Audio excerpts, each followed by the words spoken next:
Hello, and welcome back to Bible Notes. Today we'll be going over the second letter in the book of Revelation to the Church of Smyrna. Let's get started. We will be in Revelation chapter 2, verses 8 through 11. Verse 8 starts with, "Write this letter to the angel of the church in Smyrna. This is the message from the one who is the first and the last, who was dead, but now is alive." Verse 9. "I know about your suffering and your poverty, but you are rich. I know of the blasphemy of those opposing you. They say they are Jews, but they are not, because their synagogue belongs to Satan." Verse 10. "Don't be afraid of what you are about to suffer. The devil will throw some of you into prison to test you.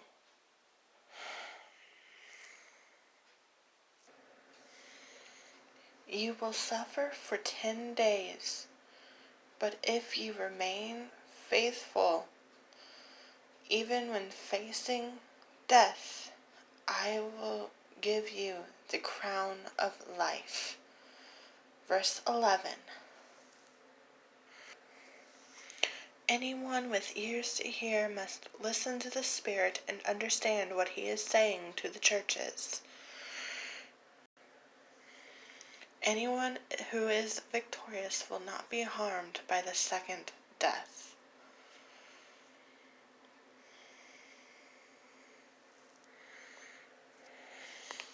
This church is known as the persecuted church. Why does Jesus need to reaffirm his status to this church? "I was dead, but now I am alive." Well, it's a simple answer, really.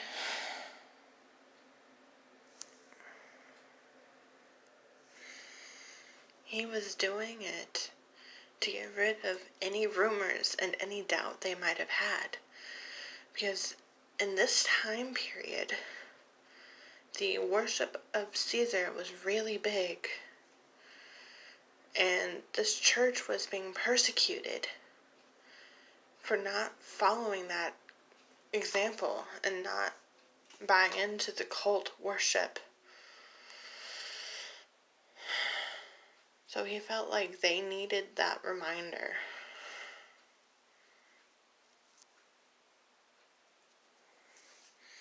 He wanted them, and to an extent us, to see that he was alive and he is who he says he is. Jesus started out this letter by listing all of their troubles and problems from this persecution. And he just wants them to know that he sees it. He knows what's going on. We can relate today thanks to this cancel culture we've got going on now.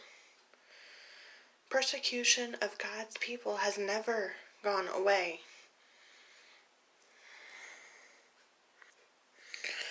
So what can we learn from this? Well, to know that, we have to take a look at the story of a man named Polycarp. Polycarp was what we would call an early church father. And to be an early church father, you had to have been close to at least one of the apostles. And Polycarp, he was well known as John's apprentice. So we at least know that he was pretty close to him, and maybe a couple of others.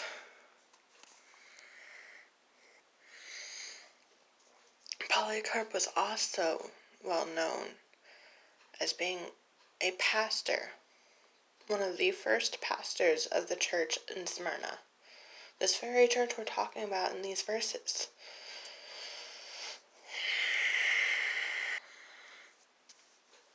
And he was under attack and persecution from the Roman government.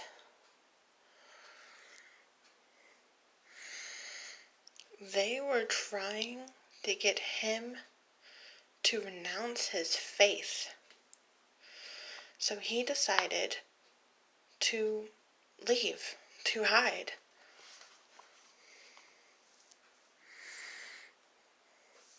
So he left Smyrna and went into hiding. But the Romans couldn't let it go.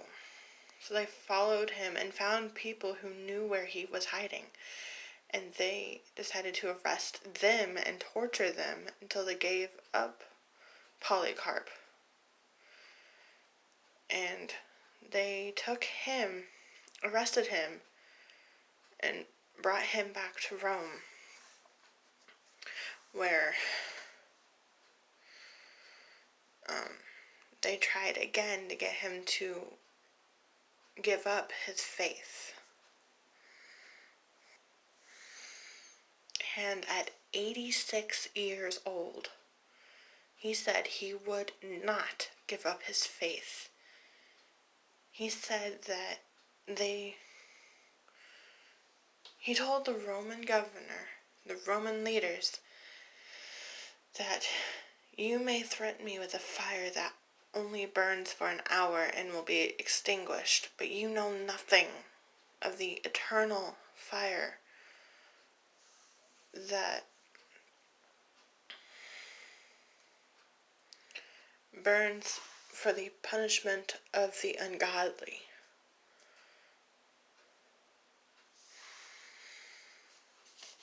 And he died for his faith.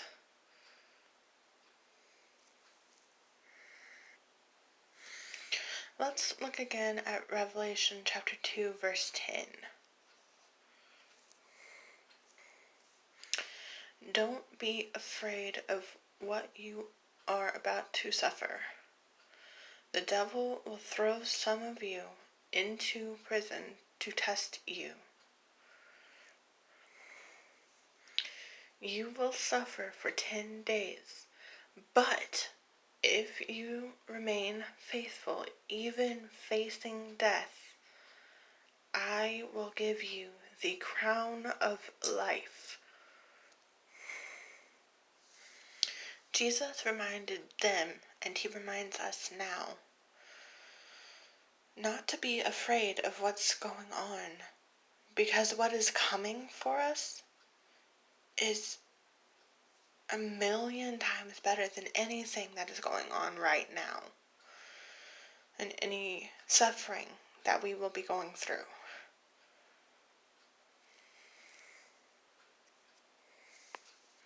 You and I need a good reminding to live our lives like Polycarp, to follow Christ no matter what. There are things that are going to happen, and reasons for them. Let's turn to 1 Peter. Let's turn to 1 Peter chapter 5 and look at verses 8 and 9.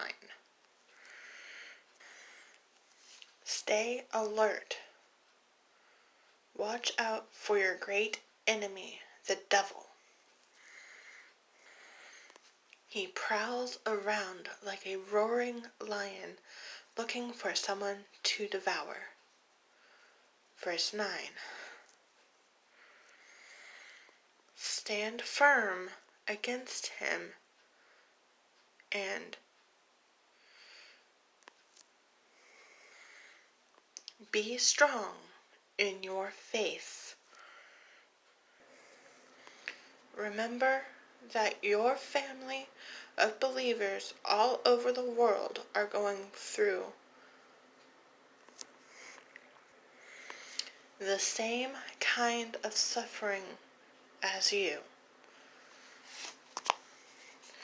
Alright, that's it for this time, and I'll see you guys next time. And remember, I'm praying for you, and I love you. God bless, and have a good day.